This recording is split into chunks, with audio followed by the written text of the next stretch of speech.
Biblia desde la perspectiva hebrea. ¿Cómo pensaba ese pueblo? ¿Cuáles eran las costumbres de ese pueblo?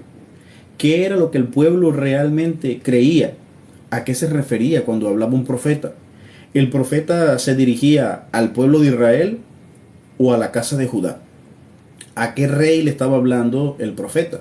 Si el profeta le estaba hablando a la casa de Israel o a la casa de Judá.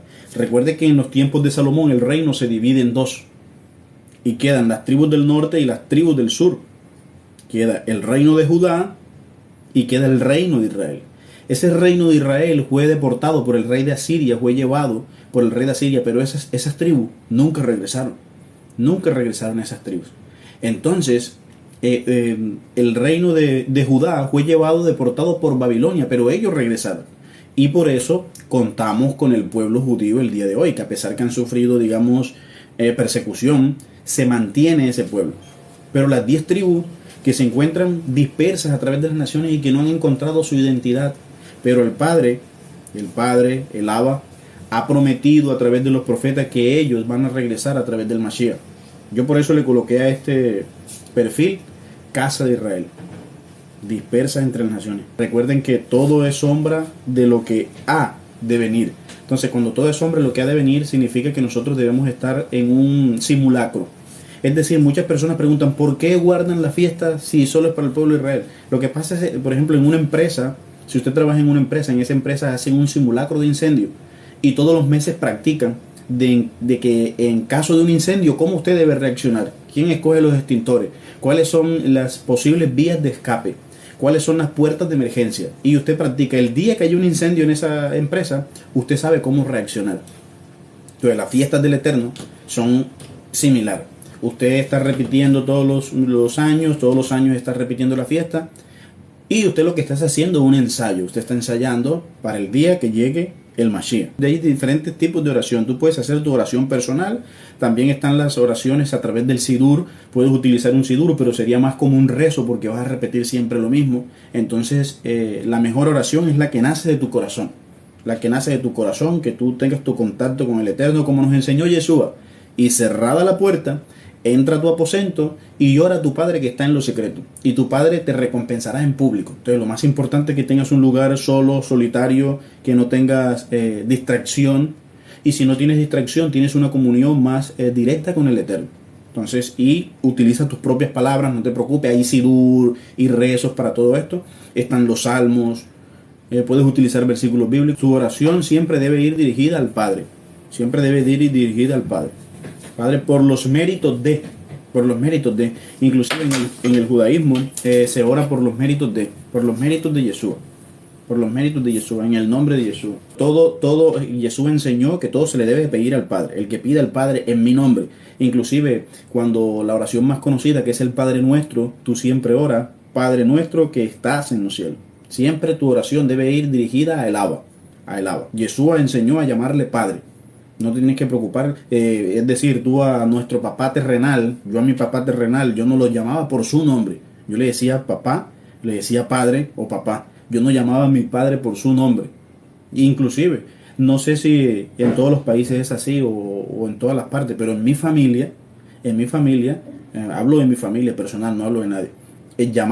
Que yo llamara a mi papá por su nombre, él lo tomaba como una falta de respeto. Si yo le decía a mi papá, el nombre de mi papá era Alejandro.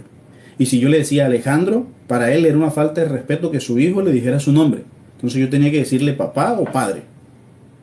Entonces nos preocupamos que cómo es el nombre del Eterno, que cómo es el nombre de Dios, que no nos preocupemos por eso, preocupémonos por guardar sus mitzvot, por cumplir su Torah, por cumplir lo que Él nos ha enviado, que nuestro corazón se acerque cada día más a Él, a través de la oración, a través de la súplica, a través del cumplimiento de sus mandamientos. Si me amáis, dijo Yeshua, guarda mis mandamientos. ¿Cuáles son los mandamientos del Padre? Entonces, hay personas que yo sé que hay muchos que dicen que Yahweh, que Jehová, que Jehová. Señores, por mucho que se esfuercen, ninguno de esos nombres son. Ninguno. Entonces, es una forma principal de cómo debemos llamar al Padre. Hay unos que dicen que el hebreo, cuando se escribió, lo que se revela en el libro de Éxodo, cuando Moisés va en la zarza ardiente, se le dice a Moisés, ¿y cuál es tu nombre? Si me dicen quién me envió, y dile que yo soy, y que yo soy, están las 4 letras. Yu, Hei, Ba, Hei. Ese es el tetagrama sagrado. Esas 4 letras no tenían vocales. Entonces se le han añadido vocales posteriormente con tal de pronunciar el nombre de Dios. La forma más exacta donde te puedas acercar ni es ni Jehová, ni es Jehová, ni es Yahweh, ni es Yahvé, ninguno de esos. Esas son vocales que se añadieron del título de Adonai y se le tradujeron y se le llevaron a Nikudot, al Yuhei Bajei para que sonara Jehová. Pero no es así. Pero no es de esa forma. Y además la W, que son una vez pegadita, esa letra en el hebreo no existe. Entonces la forma, digamos, lo que más se acercaría, que tampoco es, sería como la respiración. O sea, es el nombre, si nos acercaríamos más, la forma más fácil de acercarse sería como la respiración. Es el nombre del Eterno. Por eso es que cuando un niño nace, lo primero que hace es respirar, dar un aliento de vida. Y cuando morimos, también lo último que hacemos es un suspiro. Y por eso es que el Salmo dice, y todo lo que respire, alabe a Yah, que es la contracción del Yuhei Bajei. Y todo lo que respire, alabe a Yah. Todo lo que respire, porque es con nuestra respiración es lo que más se acerca al nombre del Eterno. Y eso está muy difícil de pronunciarlo, de decirlo.